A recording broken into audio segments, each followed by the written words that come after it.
भगवते वासुदेवाय नमः। पाश या फिर परिवर्तनी एकादशी व्रत कथा। पाश एकादशी का महत्व क्या है?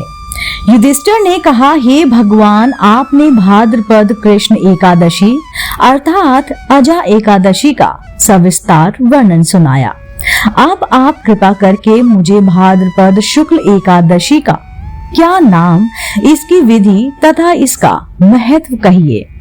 तब भगवान श्री कृष्ण कहने लगे कि इस पुण्य, स्वर्ग और मोक्ष को देने वाली तथा सब पापों का नाश करने वाली उत्तम वामन एकादशी का महत्व मैं तुमसे कहता हूँ। आप इसे ध्यान पूर्वक सुने। यह भाद्रपद शुक्ल एकादशी को पद्मा एकादशी, परिवर्तनी एकादशी, जयंती एकादशी, जल शूलनी एकादशी एवं वामन एकादशी भी कहते हैं। इस दिन यज्ञ करने से वाजपेय यज्ञ का फल मिलता है।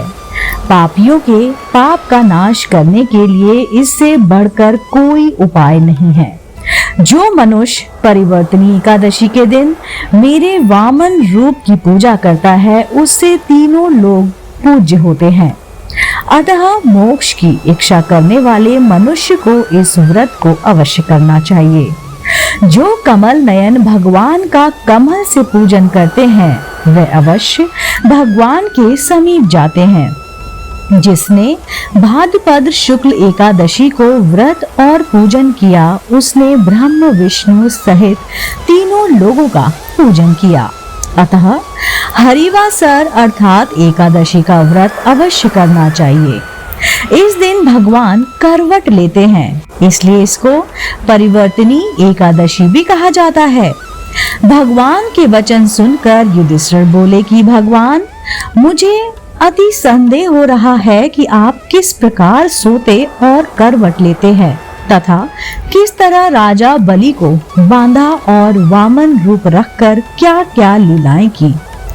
चतुर्मास के व्रत की क्या विधि है तथा आपके शयन करने पर मनुष्य का क्या कर्तव्य है, सो आप मुझे विस्तार से बताइए। पाश एकादशी की कथा क्या है? श्री कृष्ण कहने लगे, हे राजन, अब आप सब पापों को नष्ट करने वाली कथा का श्रवण करें। त्रेता युग में बलि नामक एक दैत्य था। वह मेरा परम भक्त था। विविध प्रकार के वेद सूतों से मेरा पूजन किया करता था और नित्य ही ब्राह्मणों की पूजन तथा यज्ञ के आयोजन करता था। लेकिन इंद्र से द्वेष के कारण उसने इंद्रलोक तथा सभी देवी देवताओं को जीत लिया।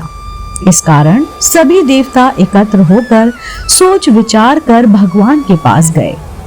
बृहस्पति सहित इंद्रादि देवता प्रभु के निकट जाकर और नतमस्तक होकर वेद मंत्रों द्वारा भगवान का पूजन और स्तुति करने लगे। अतः मैंने वामन रूप धारण करके 5वां अवतार लिया और फिर अत्यंत तेजस्वी रूप से राजा बलि को जीत लिया।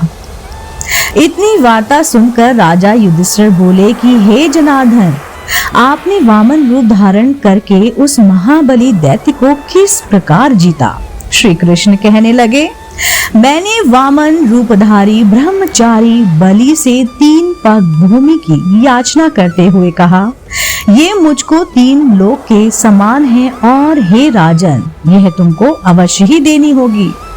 राजा बलि ने इसे तुच्छ याचना समझकर 3 पग भूमि का संकल्प मुझको दे दिया और मैंने अपने त्रिविक्रम रूप को बढ़ाकर यहाँ तक कि भूगोल में पद, भूलोक में जंघा, स्वर्गलोक में कमल और महलोक में पेट, जनलोक में हृदय, यमलोक में कंठ की स्थापना कर सत्यलोक में मुख, इसके ऊपर मस्तक स्थापित किया।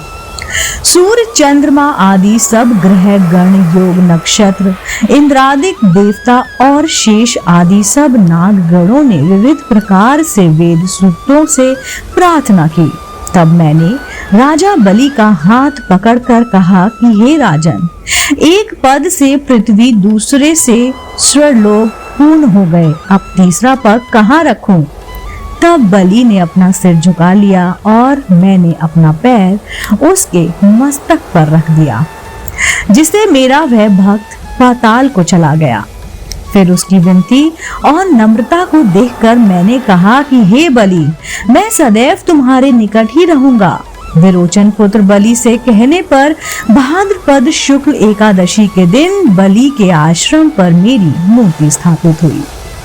इसी प्रकार दूसरी क्षीर सागर में शेषनाग के पष्ट पर हुई। हे राजन, इस एकादशी को भगवान शयन करते हुए करवट लेते हैं, इसलिए तीनों लोगों के स्वामी भगवान विष्णु का उस दिन पूजन करना चाहिए। इस दिन तांबा, चांदी, चावल और दही का दान करना उचित होता है। रात्रि को जागरण अवश्य करना चाहिए।